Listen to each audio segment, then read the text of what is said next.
मैं मौजूद हूँ इस टाइम राजस्थान विश्वविद्यालय के संविधान पार्क में। संविधान लोकतंत्र की रक्षा के लिए बनाया गया और उसी लोकतंत्र को आज बचाने के लिए छात्र नेता मांग कर रहे हैं चुनाव की। छात्र संघ चुनाव के ऊपर पिछले कई समय से बैन लगाया हुआ है। सरकारें आ रही हैं, सरकारें बात कर रही हैं, मंत्री बात कर रहे हैं, लेकिन छात्र संघ चुनाव के ऊपर बात नहीं हो रही है। छात्र संघ चुनाव होगा या नहीं होगा अभी भी असमंजस की स्थिति है। राजस्थान विधानसभा का सत्र चल रहा है। सत्र के अंदर कई बड़े नेताओं ने छात्रों की आवाज़ को उठाया है और छात्र संघ चुनाव कराने की मांग की है। आज ये छात्र यहाँ इकट्ठे हुए हैं संविधान पार्क में और आज ये अपने खून से राजस्थान विश्वविद्यालय के कुलपति यानी कि राज्यपाल और मुख्यमंत्री भजनलाल शर्मा को पत्र लिखकर मांग करने वाले हैं कि क्या भी ये मांग करने वाले हैं इन्हीं से जानते हैं। सबसे पहले तो ये बता दो, ये निशान विशान से काहे के दिख रहे हैं? ये क्या है? निशान विशान तो ये बहुत अंदर तक है, इधर पीछे भी है। पुलिस ने जो बर्बरतापूर्वक हमारे साथ व्यवहार किया था, 18 जुलाई को हमने प्रोटेस्ट किया था, उसमें बहुत भयंकर तरीके से लाठीचार्ज किया था और इतना निर्दयी, इतना बर्बरतापूर्वक व्यवहार किया था कि आप उसकी कल्पना नहीं कर सकते। अब आपको गाँव तो मैं क्या दिखाऊँ, यहाँ चारों तरफ गाँव, आगे पीछे सब जगह चोट लगी हुई है। ये देखो उंगली फ्रैक्चर की है, उन्होंने उंगली टेढ़ी कर दी, इस प्रकार से लाठियाँ पटकी हमारे। तो ये तो पुलिस का बर्बरतापूर्वक व्यवहार था। आज उसी के विरोध में पुलिस ने हमारे साथ लाठीचार्ज किया, हमारा खून बहाया। उसी के विरोध में आज हमें ये राज्य की सरकार हमारा खून निकाल रही है, इसको हमसे खून चाहिए। तो इस राज्य की सरकार को आज हम खून देने आए हैं। आज इस राज्य के मुखिया को, मुख्यमंत्री साहब को हम खून से पत्र लिखेंगे। हम सब साथी मिलकर 20 से हम जैसे हमारे साथियों को जेल में डाला था, वो सब साथी मिलकर हम यहाँ आज मुख्यमंत्री के नाम खून से ज्ञापन देंगे और उसमें डिमांड करेंगे कि आप जल्द से जल्द छात्र संघ चुनाव बहाल कराओ। यदि आपको हम छात्रों का खून ही चाहिए तो आप हमारा खून निकाल लो, लेकिन एन कैन प्रकार किसी भी सिचुएशन में आप छात्र संघ चुनाव बहाल कर दीजिए। आपसे हमारी ये गुजारिश है। आपके पास एक रीज़न नहीं है चुनाव नहीं करवाने का, आप सिर्फ अपने दादागिरी, अपनी तानाशाही के चलते चुनाव के ऊपर संज्ञान नहीं ले रहे। नहीं, आपके पास, आपकी सरकार के पास एक भी कारण नहीं है चुनाव नहीं करवाने का, तो फिर आप हमारा दमन क्यों करना चाह रहे हो? लोकतंत्र ये कहा जाता है कि राजस्थान विश्वविद्यालय छात्रों की पढ़ाई के लिए है, तो छात्र राजनीति पे इतना जोर क्यों डाल रहे हैं? देखिए, राजस्थान विश्वविद्यालय है, ये शिक्षण संस्थान है। शिक्षण संस्थान का मतलब सिर्फ पढ़ाई ही नहीं होती है। शिक्षण संस्थान मतलब सीखने का स्थान है। यहाँ हर वो चीज़ सीखी जाती है जिसमें हम कैरियर बना सकते हैं। यहाँ ये सीखने का स्थान है। तो कोई आदमी यहाँ के पढ़ाई सीखता है, कोई आदमी यहाँ के खेलकूद सीखता है, कोई आदमी यहाँ के एक्टिंग सीखता है, कोई आदमी यहाँ के पत्रकारिता सीखता है और कई हमारे जैसे छात्र हैं जिनको पॉलिटिक्स में इंटरेस्ट है, तो वो यहाँ छात्र राजनीति, छात्र सेवा के माध्यम से सीखते हैं। तो ये गलत है ये कहना कि ये शिक्षण संस्थान है, इसमें पढ़ाई होनी चाहिए। क्यों पढ़ाई क्यों होनी चाहिए भाई? सब चीज़ें हो रही हैं, हर चीज़ हो रही है पढ़ाई के अलावा। लगता है क्यों सरकार क्यों रोक रही है? चुनाव क्यों नहीं हो रही? देखिए, इसका कोई सॉलिड रीजन सरकार के पास है नहीं। हमारी नज़र में तो सरकार के पास कोई सॉलिड रीजन है नहीं। अब सरकार ये सोचती है कि हमारा उपचुनाव है आने वाले टाइम में, उससे हमें नुकसान होगा। तो मैं सरकार को बताना चाहता हूँ, आप बिल्कुल स्टेबल हो। आपके पास 115 सीट हैं और जो 5 सीटों पे उपचुनाव है वो सीटें आपकी थी भी नहीं।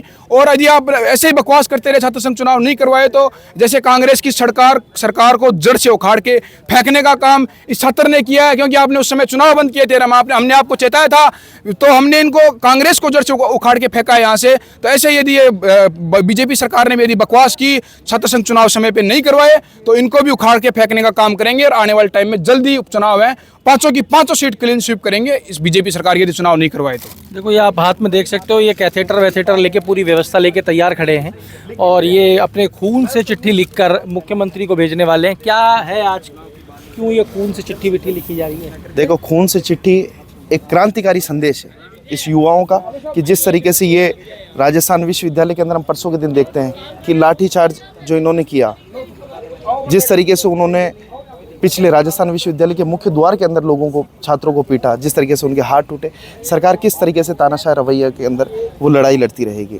छात्रों की जो पहली मांग है, जिस तरीके से हम विश्वविद्यालय कैंपस के अंदर देखते हैं कि विश्वविद्यालय के कैंपस से छात्र राजनीति सीख करके कई लोग विधानसभा में पहुँचे, कोई लोग संसद के अंदर पहुँचे और वो एक बहुत अच्छे नेता उभर करके आए हैं। वो जनता के बीच में जाते हैं, जनताओं की आवाज़ सुनते हैं और उन आवाज़ों को सुन करके वो लड़ाई लड़ने का माध्यम। छात्र राजनीति धीरे धीरे छात्र राजनीति ना रह के ये मुख्य राजनीति की धारा से जुड़ती जा रही है, उसी तरीके से सारी चीजें होती जा रही है। इसको किस तरीके से देखो, मुख्य राजनीति तो ये, इसका इम्पैक्ट खुद सरकार खुद मानने लगी कि जो हम राजस्थान विश्वविद्यालय या फिर अन्य जो छात्र संघ चुनाव करवाएंगे, उस छात्र संघ चुनाव में अगर हमारा परिणाम नेगेटिव आता है तो हम पूरी तरीके से प्रदेश में हार जाएंगे। मतलब युवाओं का जो मैसेज, इतना फर्क पड़ता है क्या? युवा है, जिस तरीके से पिछली बार देख लो आप, पिछली बार क्या हुआ, पिछली बार जब छात्र संघ चुनाव नहीं हुए तो फिर उनका खामियाजा भुगतना पड़ा सरकार।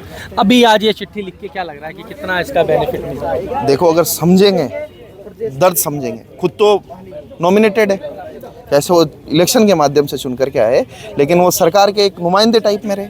जिस तरीके से भारतीय जनता पार्टी ने उनको चुनाव लड़ाया, जिस तरीके से मुख्यमंत्री बनाया, सब कुछ किया उन्होंने। लेकिन हम दूसरी ओर ये भी देखते हैं कि जो अगर वो मुख्यमंत्री बने वो पर्ची से बने, लेकिन यहाँ तो लड़ाई लड़कर के बनता है व्यक्ति, यहाँ तो बहुत अच्छी समझ लेता है, लोकतंत्र की समझ रहती है उसे। एक सबसे बड़ी बात है कि यहाँ पर जो चुनाव लड़ता है और जो चुनाव लड़वाते हैं और जो वोट करते हैं, वो सब कुछ लिटरेसी रेट देखो, सब पढ़े लिखे हैं, सब आने वाले समय में, और पूरा प्रदेश भर के विद्यार्थी एक जगह इकट्ठे होते हैं, तो वो अलग अलग हम जगह देखते हैं कि वो काफ़ी इम्पैक्ट डालते हैं।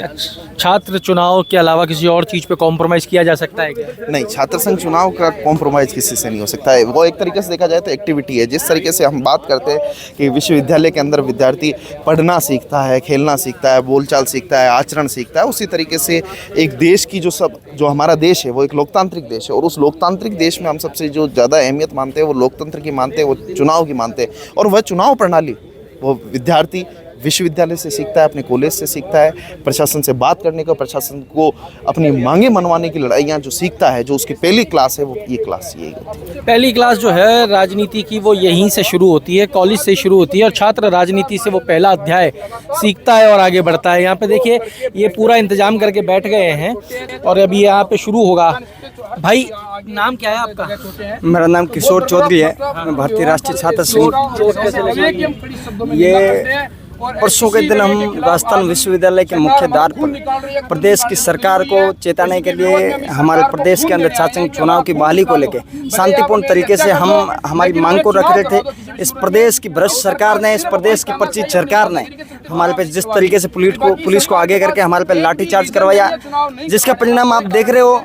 मेरे हाथ के अंदर फ्रैक्चर है, मेरे पैर के अंदर फ्रैक्चर है, मेरे तमाम साथियों के कहीं न कहीं चोटें पहुंचाई गई है। प्रदेश की सरकार को हम शांतिपूर्ण तरीके से, हमारे सांकेतिक रूप से हम प्रदेश तक हमारी बात को पहुंचाना चाहते थे, पर प्रदेश की मनमानी चली, प्रदेश की भ्रष्टाचारी चली। उन्होंने हमारे पे लाठीचार्ज किया, हमारे को मारा। तो आज उसके विरोध में क्या है, खून से किसको पत्र लिखा?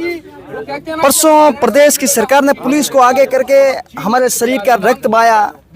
आज हम खुद हमारी स्व इच्छा से प्रदेश की सरकार को हमारे खून से पत्र लिख के प्रदेश के अंदर छात्र संघ चुनाव की बहाली की मांग कर रहे हैं।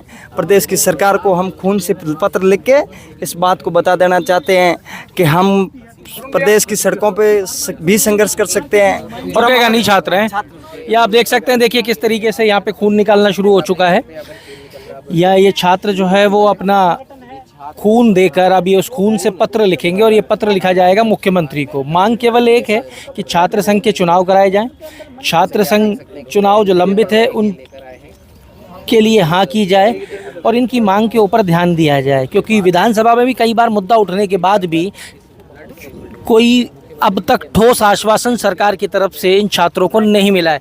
यहाँ पे और भी छात्र नेता हमारे साथ हैं, इनसे बात करते हैं। ये खून से पत्र लिख रहे हो साहब, क्या कारण है?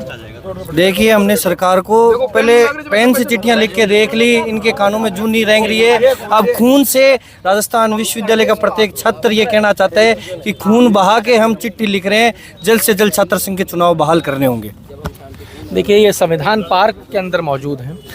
संविधान की रचना लोकतंत्र को सुरक्षित रखने के लिए की गई। आज ये छात्र नेता छात्र राजनीति को बचाने के लिए, छात्र चुनावों को कराने के लिए संविधान पार्क में बैठकर अपने खून से पत्र लिख रहे हैं प्रदेश के मुख्यमंत्री और महामहिम राज्यपाल को। अब देखना ये होगा कि विधानसभा में मांग उठने के बाद, इनके निरंतर धरने और प्रदर्शन देने के बाद, इनके ऊपर लाठीचार्ज होने के बाद, और आज स्थिति यहाँ तक आ गई है कि ये रक्त से अपने चिट्ठियाँ लिख रहे हैं, तो उसके बाद भी सरकार पे कोई फ़र्क पड़ता है क्या?